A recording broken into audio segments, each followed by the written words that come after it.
Boys, boys, boys. I think we all know what the research says, but from time to time it's good to remind ourselves. And boys learn differently from girls.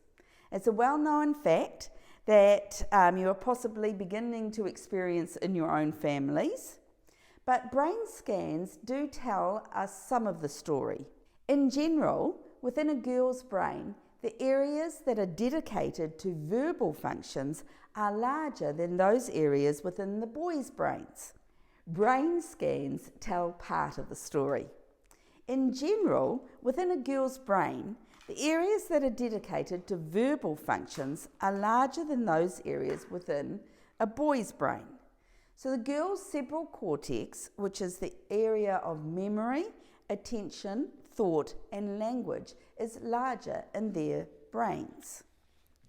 The hippocampus, which is a region in the brain critical for verbal memory storage, develops earlier in girls and is larger in women than men. So that has a profound effect on vocabulary and writing, says Michael Gurian. Now, he's the co-founder of the Educational Research and Training Institute, Gurian Institute, and he's the author of the book called The Mind of Boys, Saving Our Sons from Falling Behind in School and Life.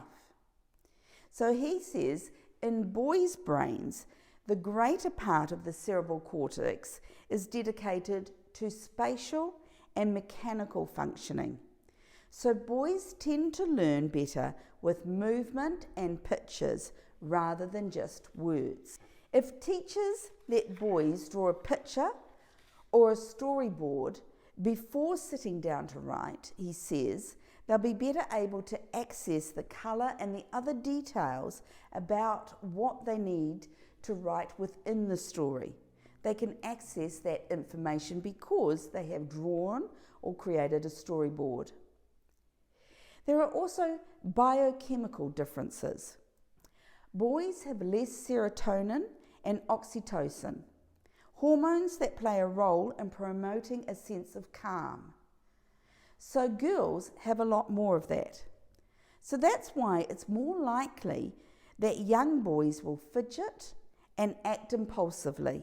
Leonard Sachs, he's a doctor and he's the author of Why Gender Matters and the author of another book called Boys Adrift.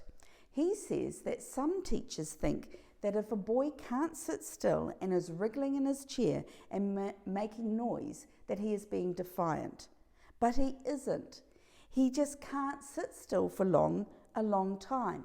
And that is because of the serotonin and the oxytocin. Sachs says there are no differences between boys and girls in terms of what they can learn. But there are, he says, big differences in the way we need to teach them. So at my early learning centres, the content of what is taught may stay exactly the same. For example, if they're learning about numbers or learning how to retell a story. But we adapt our teaching styles to best suit the children in our care. There are loads of unique and wonderful ways and opportunities for teaching boys.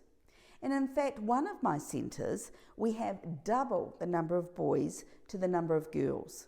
Everywhere I turn, there's a boy. So therefore, I say 3 cheers for boys. Thank you.